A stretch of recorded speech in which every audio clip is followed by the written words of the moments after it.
Olá, hoje é quinta-feira, 29 de novembro e está no ar o Conexão TV Unicinos. No programa de hoje, conheço o trabalho de Felipe Braun, que há mais de 10 anos pesquisa sobre a imigração alemã nos vales dos Sinos e Caí. Aqui no estúdio a gente fala sobre esse assunto e você pode participar pelas nossas redes sociais, e-mail e site. E a gente fala também sobre o projeto Verde Sinos, mantido pelo Comitê Sinos, que já recuperou mais de 330 hectares de mata ciliar da bacia do Rio dos Sinos. O Conexão TV Unicinos está começando, fique com a gente.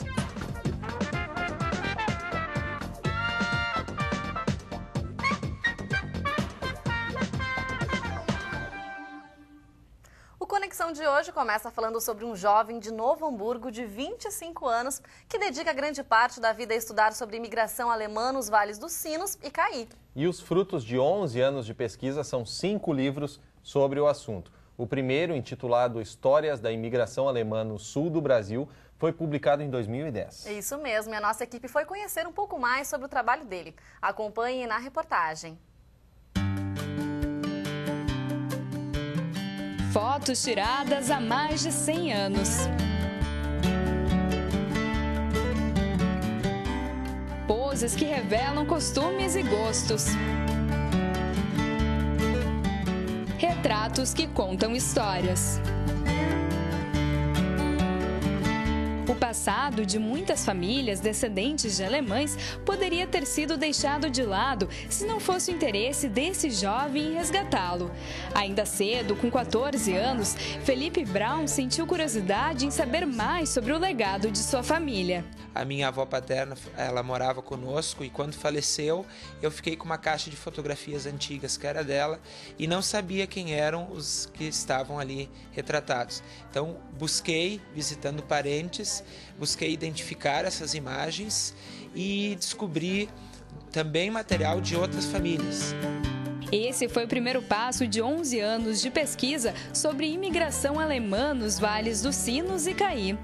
Durante esse tempo, ele reuniu fotos e coletou depoimentos de cerca de 350 famílias que moram na região.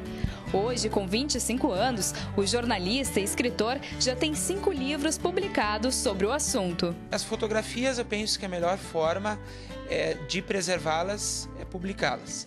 E as histórias, eram muitas histórias que as pessoas foram contando através dessas imagens, mas histórias que eu não tinha lido nos livros ou que poucas pessoas ainda sabiam. O escritório, que fica no apartamento de Felipe, é o local onde são guardadas as relíquias recolhidas até agora. E entre uma coleção de mais de 15 mil fotografias, ele até arrisca escolher as preferidas. Essa, por exemplo, é uma delas. O retrato foi feito há cerca de 80 anos e mostra algumas lavadeiras no rio Caí. E o reflexo das mulheres na água é o que chama a atenção do escritor. As fotos antigas também fazem parte da decoração. Nesta, 6 integrantes da família do jovem. Todos foram professores. E para construir o acervo, a ajuda dos moradores da região foi fundamental. Edith, que mora em Novo Hamburgo, é filha de escritor que também fez pesquisa sobre imigração alemã. E o contato com Felipe a fez recordar do passado. Então, de repente, aquilo pareceu um mundo diferente, assim, não, isso é importante. E comecei a valorizar também, então por isso que eu valorizei Felipe como uma transferência, assim, na importância que ele deu na história. E Edith já adquiriu alguns livros de Felipe. Na verdade, fica até bem emocionada, porque ele traz as fotos, assim, de muita gente que eu conheci mesmo quando eu era criança, assim, eram pessoas, assim, que eu olhava para elas com admiração, né? E muita gente era minha amiga, eram amigos dos meus pais. Depois tu vê, nossa, que valor que tem isso. São histórias de vida, histórias de família que são super importantes, né? Então, nesse ponto, eu achei ótimo os livros dele, gostei muito. E o que fica de anos de pesquisa é a certeza de muitas aprendizagens. Os aprendizados são fantásticos para a vida profissional, mas também para a vida pessoal. Então, histórias que eu ouvi no interior, pessoas que eu conheci que não vivem mais, material que descobri em sótãos, em porões. E, é claro, descobri bastante sobre a minha família, sobre quem eram meus avós, bisavós, trisavós, aqueles que me antecederam.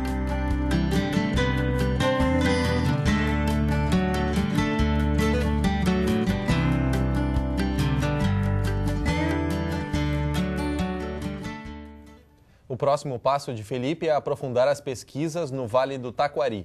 Os livros estão à venda em diversas bibliotecas, uma delas é a Cultural, localizada aqui na Biblioteca da Unicinos. Para mais informações sobre o trabalho do escritor e jornalista, você pode acessar o endereço memoriadopovoalemão.blogspot.com.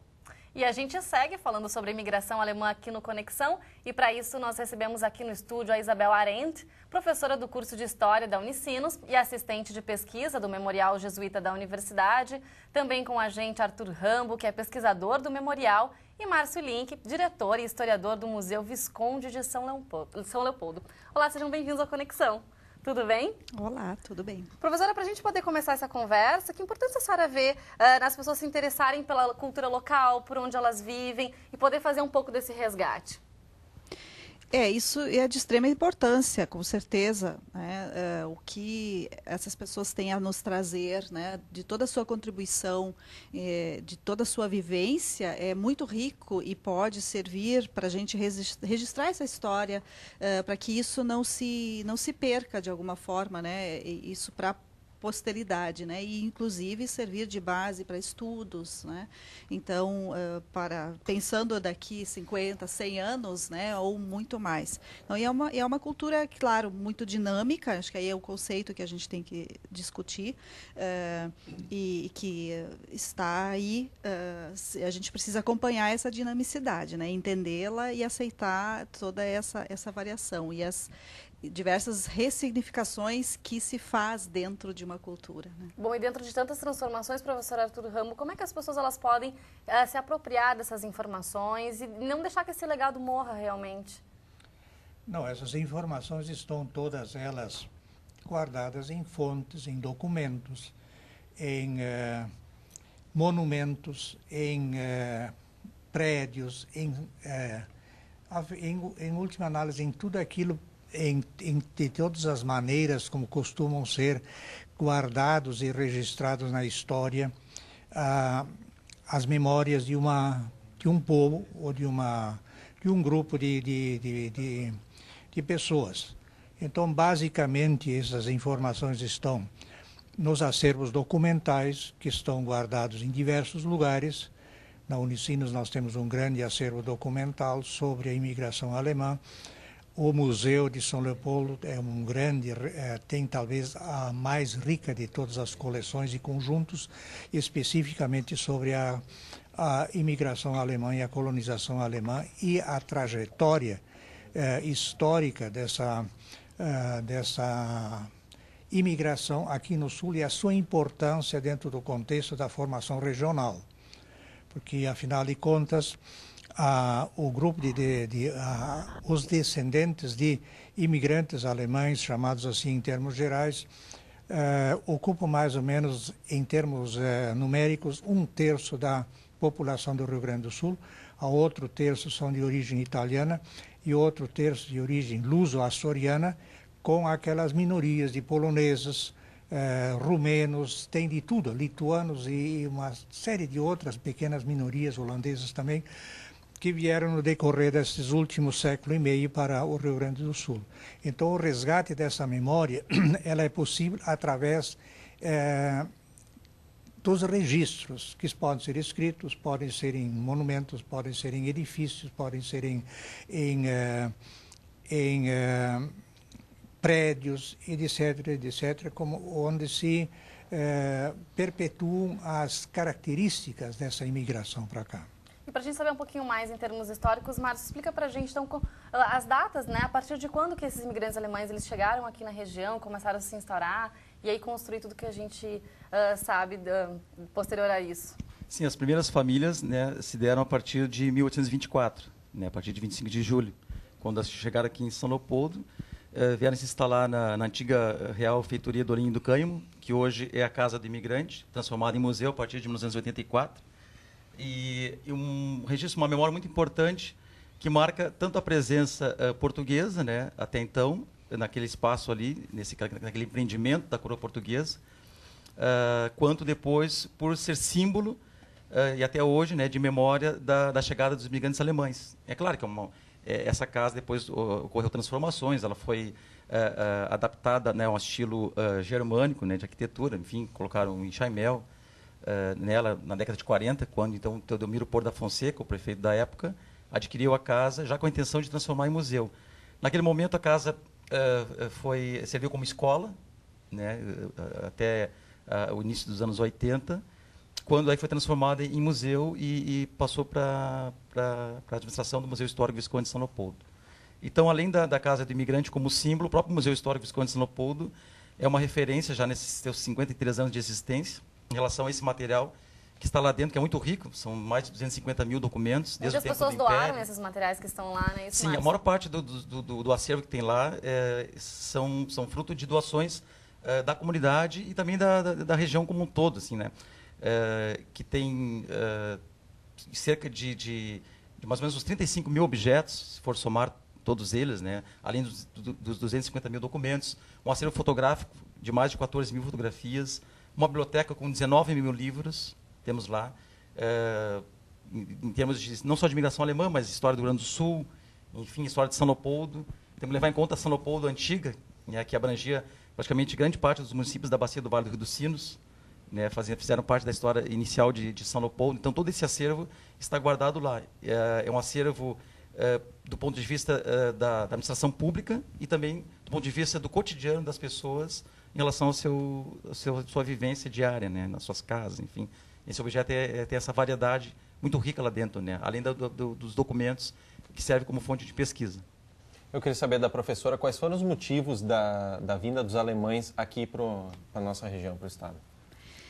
Isso depende muito do período em que eles vêm, né, que um dos fatores, a questão social na Europa era complicada, né, nesse período, no início do século XIX, e é um fator que são pessoas que não têm condições naquele momento, né, de viver lá e optam até por sair ou são incentivados a sair de seu país, no caso do que hoje é a Alemanha, né? E então pobreza seria um dos fatores, né? Em outros momentos, século XX, a gente vai ter, aí eu estou sendo muito sucinta, né? Vamos ter alguns elementos como perseguições ou opções, né, de sair porque no seu país não se enquadram ideologicamente. Também no século XIX houve isso, mas então depende muito, né? Aí na metade do século XIX é que vem uma grande maioria, na segunda metade do século XIX, corrigindo, vem uma grande leva, né, de emigrantes, né, são emigrantes, né, de lá para cá e aqui entram aqui no país, né, e não só para o Brasil, eles também vieram e foram muitos para os Estados Unidos, né, alemães inclusive. Existe um museu da emigração em Bremerhaven, que é maravilhoso e justamente retrata e apresenta a saída, e eles têm o registro dos que saíram, e lá a gente verifica o quanto muitos foram para os Estados Unidos. A saída de lá foi para o norte, então, da América, né? Tá certo. Então, professora, agora a Conexão faz um rápido intervalo e na volta a gente continua falando sobre imigração alemã aqui na região. É só um instante, nós já voltamos.